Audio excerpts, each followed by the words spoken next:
Hello friends, good morning and welcome to my channel loving with ঋতুতে। তোমরা কেমন আছো বন্ধুরা? আশা করি তোমরা সবাই অনেক অনেক অনেক ভালো আছো। তো কালকে লাইভ করেছিলাম মেম্বারশিপ, তারপরে নর্মাল লাইভ করেছিলাম। তো এখন যে ড্রেসটা পরে আছি এটা কিন্তু আমার মেম্বারশিপেরই ড্রেস ছিল। এটা পরে ঋতু স্পেশাল লাইভে আমি আসছিলাম।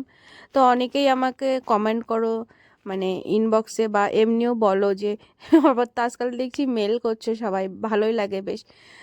তো তোমাদের একটাই রিকোয়েস্ট ছিল যে বৌদি তুমি যেইগুলো পরে মর্নিং ভিডিও দিচ্ছ ড্রেসগুলোতে তোমাকে খুব সুন্দর লাগছে, তো এইগুলো পরেও তো লাইভে আসতে পারো। হ্যাঁ গো, আমি এইগুলো পরে লাইভে আসি, এইগুলো পরেই আমি লাইভে আসি, কিন্তু সেটা হচ্ছে মেম্বারশিপ লাইভগুলোতে। সব থেকে ভালো আসি হট লাইভসে, দেন এই টাইপসেরগুলো একটু আমি ঋতু স্পেশালে পরে আসি। তো তোমরা যারা যারা এইরকম ড্রেসে লাইভ দেখতে চাও তাহলে তো অবশ্যই তোমাদের কিন্তু মেম্বারশিপ জয়েন করতে হবে। তো সকালবেলা ঘুম থেকে উঠে আমার যা কাজ, ঘুম থেকে উঠে একটুখানি চুল টুল সুন্দর করে বেঁধে নিলাম, তারপর ব্ল্যাঙ্কেটটা ভাঁজ করে সবার আগে বাসি ড্রেসটা একটু চেঞ্জ করে নিলাম।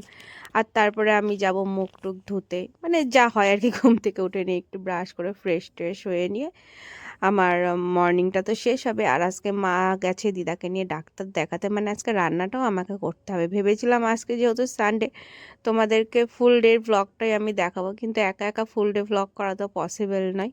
তো যার কারণে কিন্তু আমি শুধু মর্নিং ভ্লগটাই তোমাদের সাথে শেয়ার করতে চলেছি। তো হয়তো আমি ভিডিওটা এডিট করছি, এখন বাজে প্রায় 12:30টার কাছাকাছি, কিন্তু বুঝতে পারছি যে এখন আমি কোনো মতেই ভিডিওটা পোস্ট করতে পারবো না। এটা পোস্ট করতে করতে হয়তো আমার রাত বা বিকাল হয়তো হয়ে যাবে।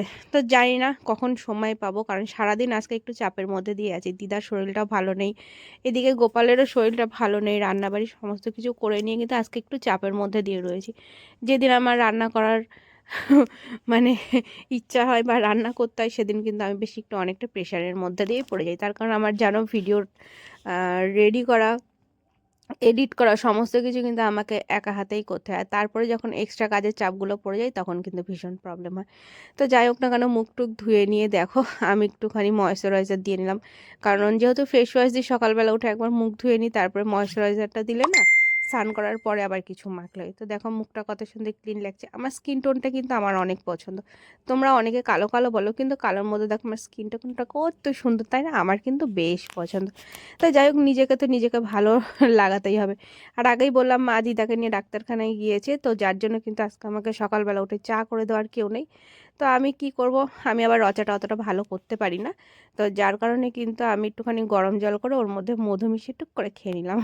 যদি বা খুব একটা ভালো লাগে না।